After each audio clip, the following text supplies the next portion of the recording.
This is Jed Disler, and welcome to the Piano Maven, your friendly podcast guide to piano recordings.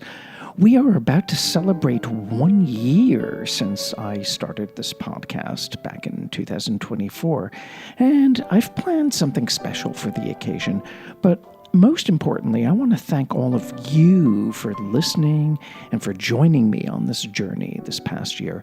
And I give a special shout out and a big thank you to our paid subscribers who've helped me keep this podcast in production. I invite you to consider taking out a paid subscription if you haven't already, and you can find a link to do so through my Substack page. This link is in our episode description. You get free downloads at the beginning of each month if you're a paid subscriber, and you get some other perks as well, so do consider a paid subscription. A few years ago, I reviewed a disc on the Alpha label that featured pianist Andrew Tyson, whom I think is one of the most individual and articulate and interesting pianists around.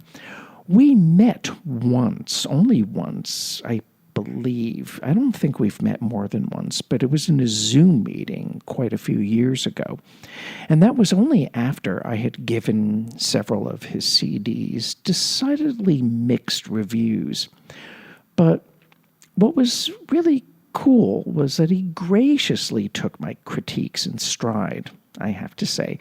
And he actually liked at least one line that I came up with in a review, which I will mention later. I have revisited a disc that's titled Landscapes with Andrew Tyson, and although I still blow hot and cold over it, I cannot help but be fascinated by the music making on this disc, not to mention Andrew Tyson's superb pianism. So basically, I'm going to read you what I wrote in my review, and I've posted a link to access the music as well. So I wrote the following. The headstrong temperament characterizing Andrew Tyson's previous two CD releases reaches affettuoso heights throughout this latest release called Landscapes on the Alpha label.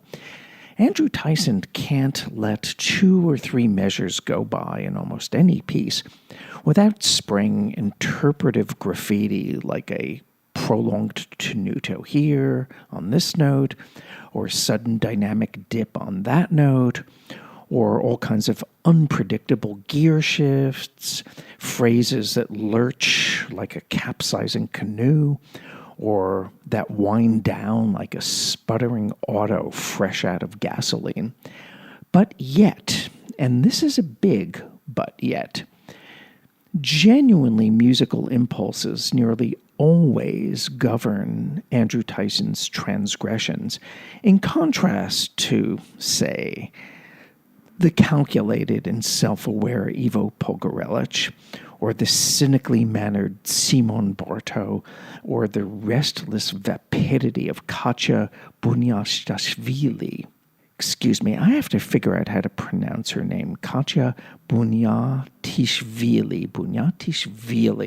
I cannot say her name without having to rehearse it 1,000,000 times.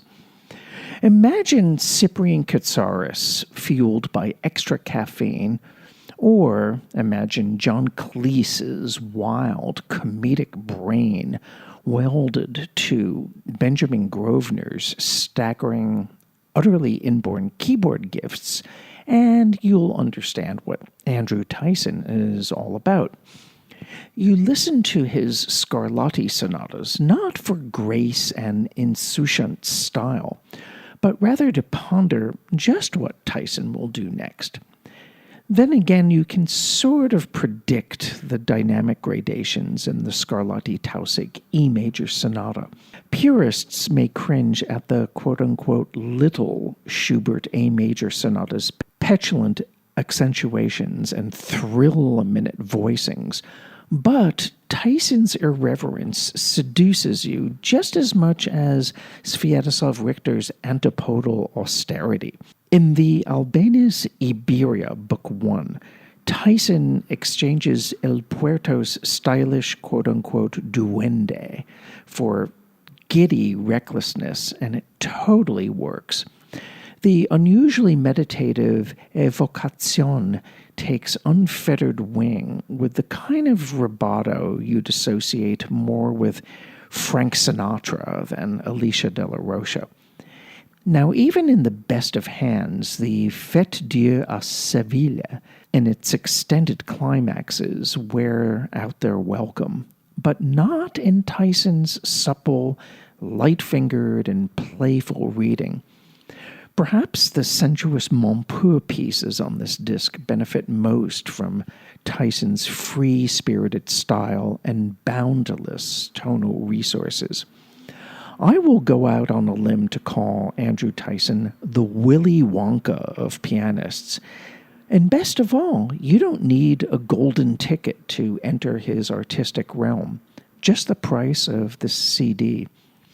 So that's basically my review of this disc. And I think it was that line that I wrote, the Willy Wonka of pianists, that Andrew Tyson particularly liked. And you know that song that Gene Wilder sang in his portrayal of Willy Wonka, in that movie, the song Pure Imagination? I love that song. God, that's a gorgeous song. Anyway, Pure Imagination could have been the subtitle for this release. And you'll just have to take my quibbles and my carping in stride and listen for yourself. If anything, this is one of the most entertaining piano releases I have in my collection. And I mean entertaining in a positive way. I mean, all the best art, I think, should be entertaining. That doesn't mean it cannot be illuminating or serious in purpose. But do check out Andrew Tyson's landscapes. I think you will find it as fascinating as I do. Definitely give it a listen. This is Jed Disler, and you've been listening to The Piano Maven, your friendly podcast guide to piano recordings. Take good care, and I look forward to being with you for our next episode.